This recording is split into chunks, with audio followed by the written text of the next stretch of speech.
The gilded splendor of Buckingham Palace's regal chambers seemed to dim ever so slightly as the weary patriarch contemptibly known as the king shuffled into his private study.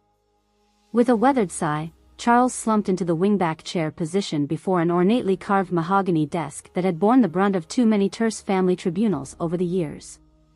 No sooner had he settled into the plush upholstery than a brusque rapping echoed from the thick oak doorway. The 74-year-old sovereign scarcely masked his grimace before calling out, "Enter," in a resigned tone. The intricate double doors swung inward to permit the figures of the Duke and Duchess of Sussex to cautiously make their way inside. Despite the lavish resplendence adorning their rarefied surroundings, neither Harry or Meghan seemed to register much beyond furtive unease over their purpose for being summoned to this most sacrosanct of royal spaces. "You requested an audience, Dad?" Harry managed with what he hoped was an airy indifference completely betrayed by the subtle tightness gripping his throat. "We didn't keep you waiting, did we?" Charles eyed the younger pair with an air of reproachful skepticism that made Meghan instinctively grasp her husband's arm. After allowing the leaden silence to linger interminably, the monarch finally exhaled an impatient huff. "Oh, I suspect you've both become dreadfully well-practiced at abusing the family's adherence to punctuality for your own devices by now," he remarked with a biting curtness that drew a visible wince from Harry. "Although in this particular instance, I don't think even your talents for contrivance could have accounted for any significant delays." Squaring his shoulders, Charles leveled the couple with a withering stare from across the antique desk. "After all, it's not as though I required much in the way of advanced preparation to evaluate the predictable gall fueling this latest imbroglio you've seen fit to petition the crown over," he declared with dripping condescension. A fact made awfully bloody clear by the massive stack of debt correspondence now choking my quarterly assessments like so much unsolicited junk mail. Both Harry and Meghan seemed to instinctively shrink beneath the scathing rebuke's intensity. The former actress' grip on her husband tightened desperately as his complexion visibly paled. "Dad, please, we only wanted to dash," he began haltingly before Charles unceremoniously silenced him with a curt wave of dismissal. "Wanted to what, pray tell?" the monarch sneered with undisguised loathing. "To flaunt yet another egregious violation of basic accountability and self-restraint straight in the crown's face with all the reckless entitlement of the petulant ingrate children you've once again proven yourselves to be?" Harry felt the words dying in his throat, his wife's nails biting painfully into his arm. For her part, Meghan's stern facade seemed to waver dangerously as the hurt swelled in her chest. With monumental effort, she managed to keep her composure enough to interject. "Your Majesty, with all due respect, I don't think lobbing unsubstantiated insults over our supposed fiscal irresponsibility does much by way of facilitating any sort of good-faith negotiations over our proposal," she stated in her most diplomatic Duchess register. Charles responded with a bark of derisive laughter loud enough to make them both flinch. "Negotiations? Negotiations," she says as though this were some bloody corporate arbitration with middle management, he sneered contemptuously. "Let's dispense with such disingenuous politesse and get on with the truthful accounting of matters then, shall we?" Rifling through the cluttered stack of files and dockets amassed before him, the king extracted a single overstuffed manila folder overflowing with billing notices and invoices.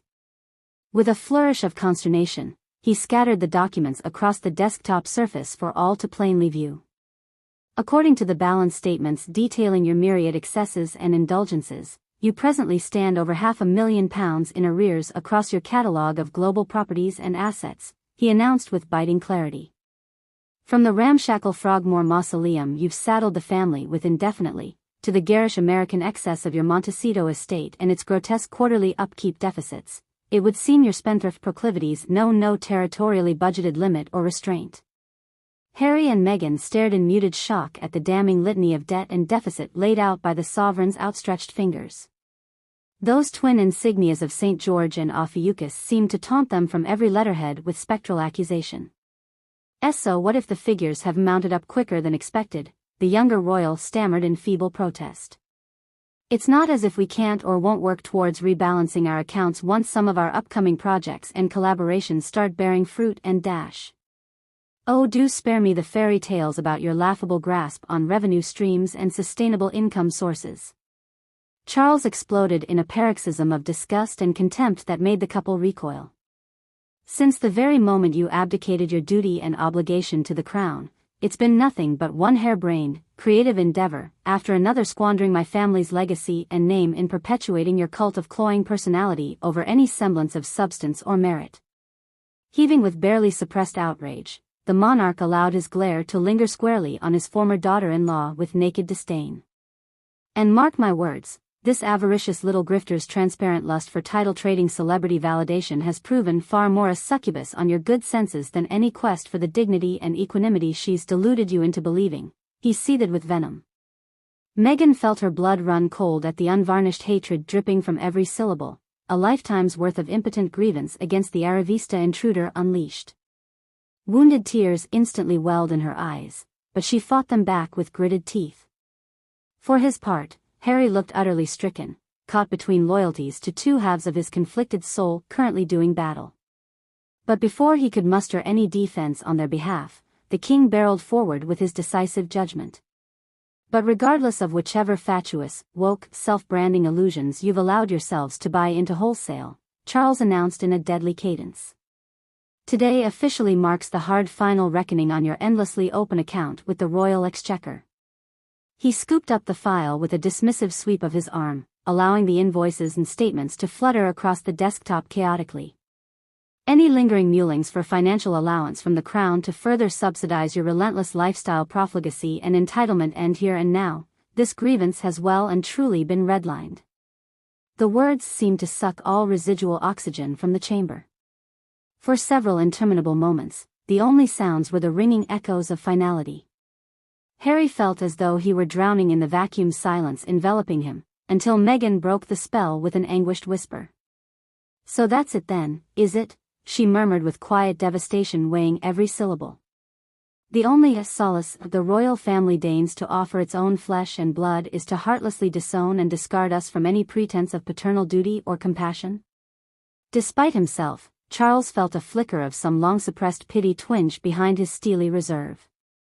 Yet by the time he responded, it was through a tone of glacial resignation. "Do not take this judgment as some mere airing of personal grievances, no matter how substantial or deep-seated," he stated flatly. "What you're bearing witness to now stands as the sovereign's only tenable recourse for restoring the family's institutional honor in the eyes of the nation after your years of selfish disregard and reputational vandalism." Inclining his chin towards Harry with a brief pang of something resembling sadness, Charles spoke the words that would change everything. "You've gambled more than enough already on